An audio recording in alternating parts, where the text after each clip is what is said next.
Hello, citizens of YouTube. This is the Geeky Nerd here, and today we're going to be talking about the much-loved debate of Glocks versus 1911s and just kind of why 1911s seem to get a bad rap. So before I begin, though, I'd like to send a big thank you out to everyone who's liked, commented, and subscribed. I always appreciate it and always enjoyed talking to you guys. However, if you're new here to the channel, welcome. And if you enjoy this video, enjoy this type of content, please consider liking, commenting, and or subscribing. And with the PR out the way, let's get into it. So, Glocks, 1911s, 1911 versus everything. I just wanted to create this video, kind of put my own opinion out there on this channel, because again, it's just what I like doing. I like to get your guys' input out there in the gun community and see what you guys think, because I know this video has been tried and true many times before, but just kind of my take on it. So, I'm going to get into it here. So 1911s versus Glocks. You see here on my 19X peanut butter Glock and my SIG 1911. Yes, both of these are safety checked and cleared. Always do that. Don't really keep any guns loaded except for my home defense guns. But I digress. 1911s. Been around for a while. I know the age-old statement, back-to-back World War champs. And then, a 1911 is always better than a Glock. Or a Glock is always better than 1911. I know, I got both fanboys just jumping up and down right now. But with that being said, yes, the 1911 has kind of warranted its bad rap in some instances, but Glocks ain't perfect either. And with that being said, you really have to take a step back and look at it. These two guns, when you compare them, it's not apples to apples. It's apples to oranges. It's apples to freaking watermelons. There really is... The only similarity between these two is they both fire a bullet. That's about it. And in most cases, you can't even compare the dang calibers. 9mm versus 45, of course, unless you get a 2011, which is 9mm, but I digress. And these guns were made during very different times.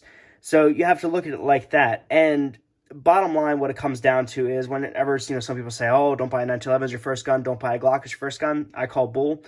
I say buy whatever gun fits your wallet best, fits you best, and makes you feel most comfortable and confident.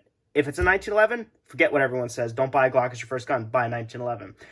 But you have to get into that knowing that 1911s are a different breed of gun, and it's just something you have to take. For example, obviously all metal versus polymer.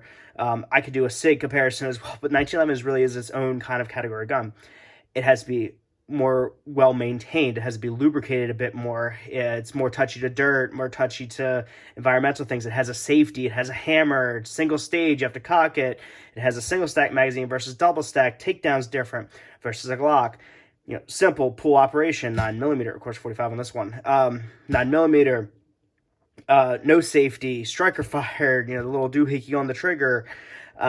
It's a completely different gun. So when people make this argument saying, oh, Glock versus 1911, it's like, no, it's really down to whatever your preference is. I mean, if you're going to hell and back in half of Georgia, as my statement I like to say, I would take a Glock over a 1911. But that's not to say I would not trust 1911. You give me a 1911, I mean, I'm not going to scoff at it. I just know it's going to take that extra precaution. So I really think it comes down at the very end of the day to what the end user is, and if they're, gun initiated or not.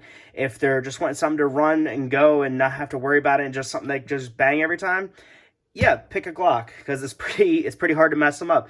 But if they're willing to take that little bit of extra effort, there's no way, no reason why a 1911 cannot be as reliable as a Glock. And that's generally my take on it. Now, also, because again, I like buying guns, but I also like not seeing my money fly out the window. Generally speaking, at least what I've noticed, is an all-steel gun, like a 1911, and 1911s in general, will hold their value better than a Glock. Yes, you can get your money back on both of these equally. However, this is going to appreciate a bit more, and this is going to hold its value just a bit more than a Glock. And this is going to be a bit more in demand, because there's a lot more Glocks, a less 1911s, just generally out there. So, you could take that for what you will, but overall, as a blanket statement, I will say that you can't compare a 1911 and a Glock, and a 1911 is just as reliable as a Glock, barring you take care of your gun take care of you. There, I said it. So, with that being said, let me know what you guys think down in the comments. If you guys think the 1911 is the most terrible thing ever invented, jams on you all the time, like everyone always says, or if you think the Glock is terrible and you had them explode and squibs and etc., etc. I love to kind of have that little discussion down there in the comments. So, Hope everyone's having a wonderful, awesome, fantastic day, and I'll catch you guys next time. See you guys.